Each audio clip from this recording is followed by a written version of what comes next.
Empieza a hablar con insistencia de la Convención de Palermo para aplicarla a la banda que se apoderó del poder en Venezuela. Pero ¿en qué consiste eso de la Convención de Palermo? Tengo en línea a un experto sobre la Convención de Palermo, se llama Carlos Sánchez Berzaín. Buenos días, señor Berzaín, ¿cómo está usted? Buenos días, señor Bravo. Un saludo a toda su importante audiencia. A sus órdenes. Cuéntenos qué es esto de la Convención de Palermo que estamos viendo cada vez más y leyendo cada vez más a comentaristas, a analistas que hablan de esta convención con respecto a la posibilidad de que sea el vehículo para sancionar a el grupo que está en el poder en Venezuela.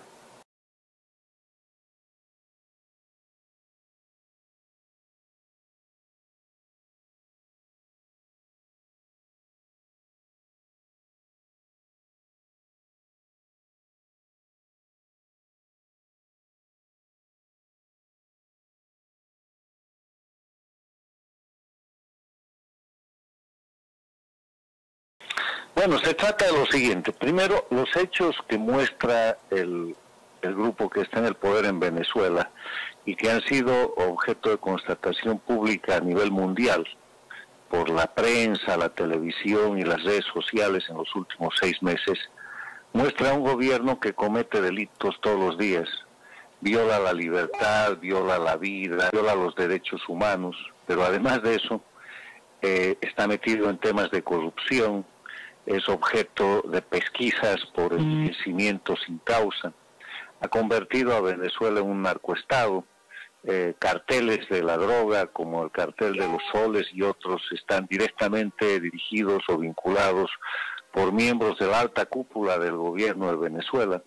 Los sobrinos del dictador Maduro están siendo enjuiciados y van a ser sentenciados por narcotráfico en una corte de Nueva York. Hay toda clase de delitos que además generan un hecho muy grave. Venezuela se ha convertido en un territorio de miedo, del que la gente que vive una crisis política, una crisis social, una crisis de alimento, una crisis de medicina, tiene miedo y sale de Venezuela, y eso ha generado migración forzada que está presionando primero a los países limítrofes, que son Colombia, Panamá, Brasil, y después al resto del continente y del mundo. Hay decenas de miles de venezolanos que han llegado a Canadá, a los Estados Unidos, a España, a Francia, a Costa Rica, a la Argentina, a Chile, y todo eso por los hechos delictivos que han hecho de Venezuela una tierra de miedo, una tierra donde no hay derecho, donde no hay democracia y donde un grupo criminal se ha apoderado del gobierno estableciendo una dictadura. En ese marco de evidencias, ¿qué puede hacer el derecho? Entonces, he traído a colación la Convención de las Naciones Unidas contra la Delincuencia Organizada Transnacional, que se llama también Convención de Palermo porque se firmó en esa ciudad del año 2000. Esta convención está ratificada por Venezuela y por todos los países de la región y el mundo, incluyendo Estados Unidos. Esta convención, ¿qué establece?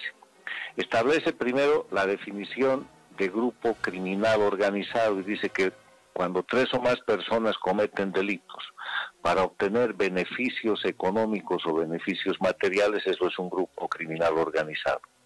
Establece el concepto de delito transnacional y dice un delito es transnacional cuando merezca pena privativa de libertad de más de 4 años en el país donde se comete y tenga efecto en otros países.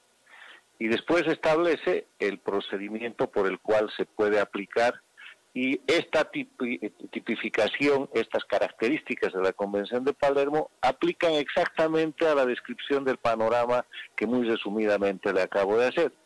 Maduro y su grupo que llama de gobierno son en verdad un grupo criminal que todos los días cometen cantidad de delitos que van desde los delitos contra la libertad y la vida hasta el narcotráfico para obtener beneficio económico en su poder, a su favor, y obtener el beneficio material de sostenerse en el gobierno por razones de impunidad para protegerse de esos delitos.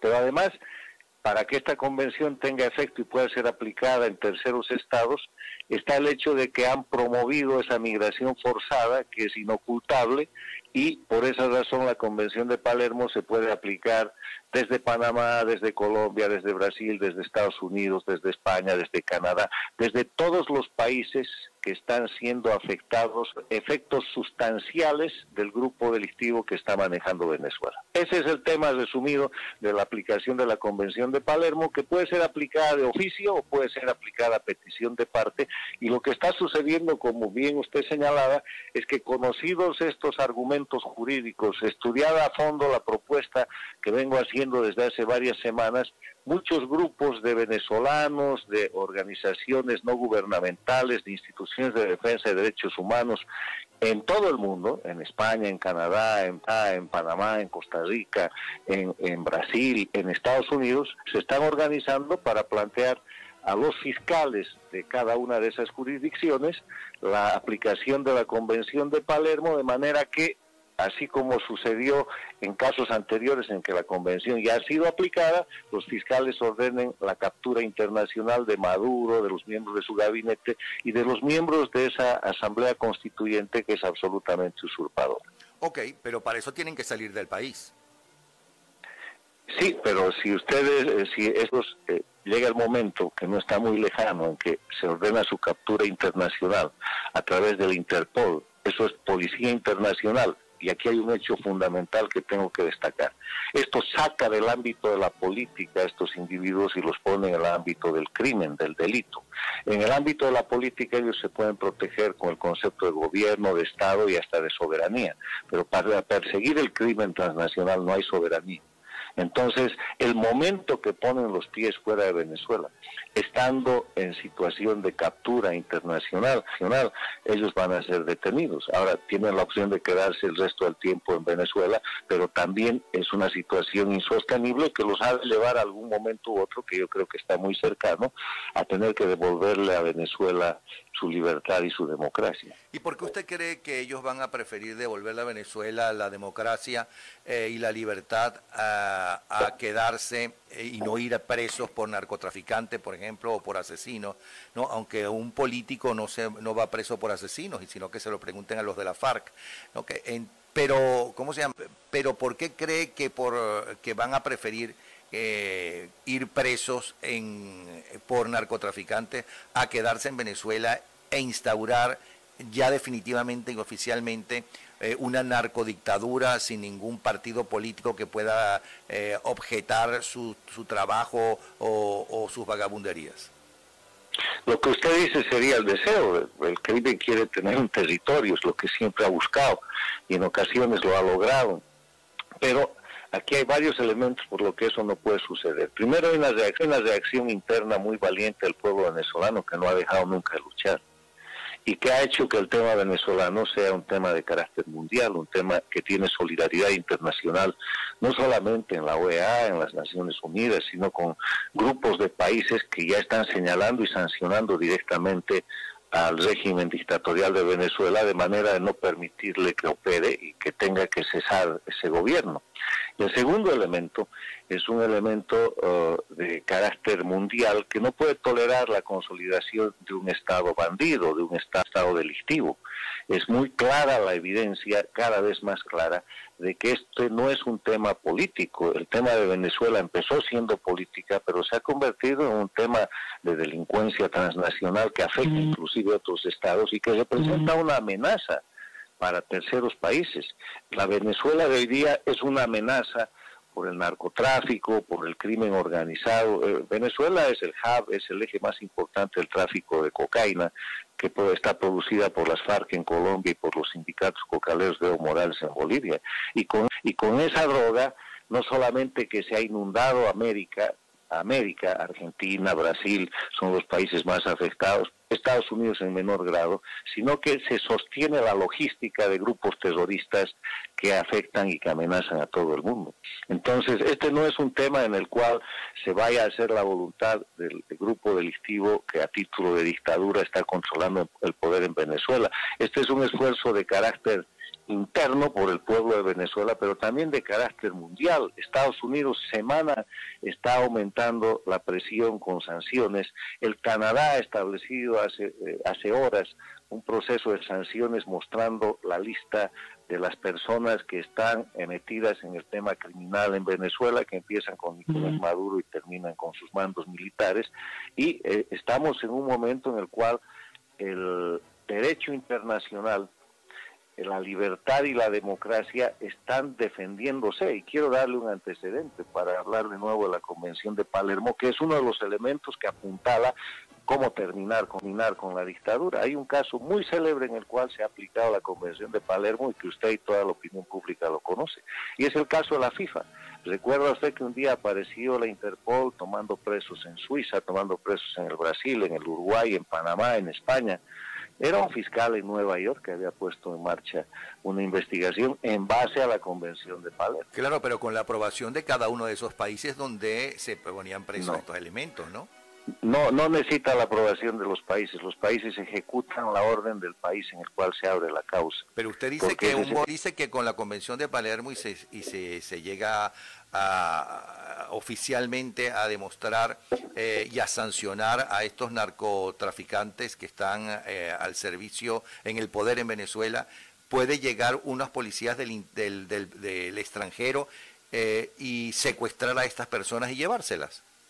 No, la policía no secuestra, la policía hace cumplir la ley, enforza la ley. Ok, pero ellos dirán que están van a ser sujetos de captura internacional. Ahora pueden pasar un tiempo ocultos, pueden pasar un tiempo protegidos en el narcoestado que han creado en Venezuela, pero eso no hay plazo que no se venza, señor Bravo.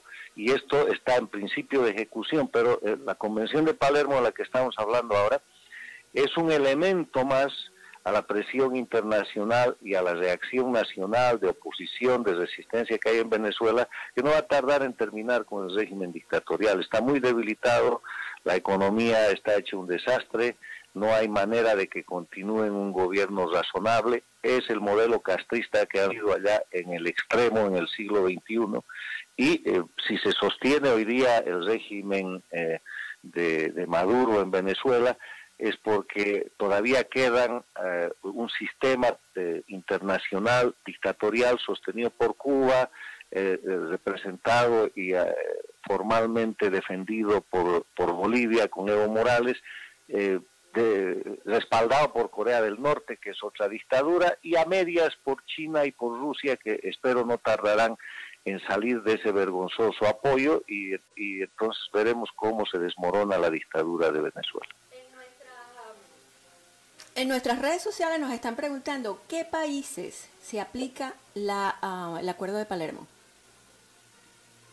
Se aplica a todos los países, inclusive Cuba ha ratificado la Convención de Palermo el año 2007, Venezuela la ha ratificado el año 2004, y es un tratado internacional que dentro de los países, dentro de Venezuela, dentro de Cuba, dentro de Bolivia, dentro de Estados Unidos, dentro de España, tiene la calidad de ley fundamental después de la Constitución Política del Estado, porque esa es la idea de la Convención. El espíritu de la Convención de Palermo es que ningún grupo de 3 o más personas que cometan delito en cualquier lugar del mundo tengan un lugar donde ocultar el resultado de su crimen y donde ocultarse ellos mismos.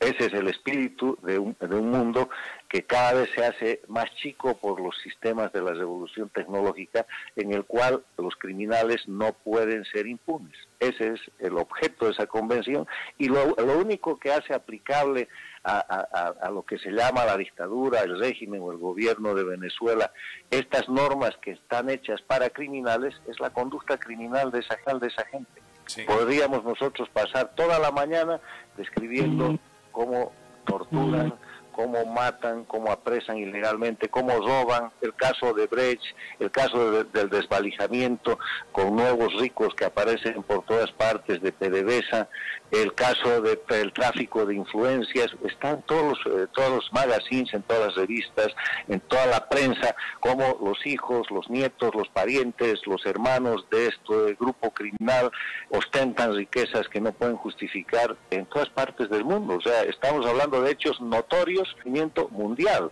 que provienen del delito.